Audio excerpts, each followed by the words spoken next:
একটি ছোট গ্রামের মেয়ে ছিল নীরা। তার বাবা দিনমজুর আর মা মানুষের বাসায় কাজ করতেন।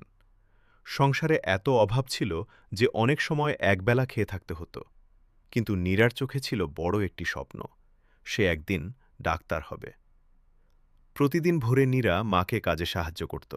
তারপর পুরনো স্কুল ড্রেস আর ছেঁড়া ব্যাগ নিয়ে স্কুলে যেত। ক্লাসে অনেকেই তাকে গরিব বলে অপমান করত, কিন্তু সে চুপচাপ নিজের পড়াশোনায় মন দিত। রাতে বাড়িতে বিদ্যুৎ থাকত না, তাই নীরা রাস্তার লাইটের নিচে বসে পড়ত। ঠান্ডা হাওয়া, বৃষ্টি কিংবা ক্লান্তি কিছুই তাকে থামাতে পারেনি। তার মা সবসময় বলতেন, পরিশ্রম কখনো বৃথা যায় না। একদিন স্কুলের এক শিক্ষক নীরার কষ্ট দেখে তাকে নতুন বই এনে দেন।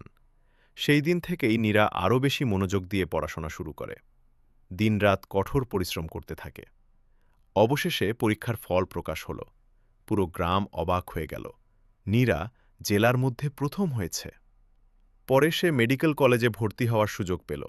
বহু বছর পর সেই গরিব মেয়েটাই গ্রামের প্রথম ডাক্তার হল।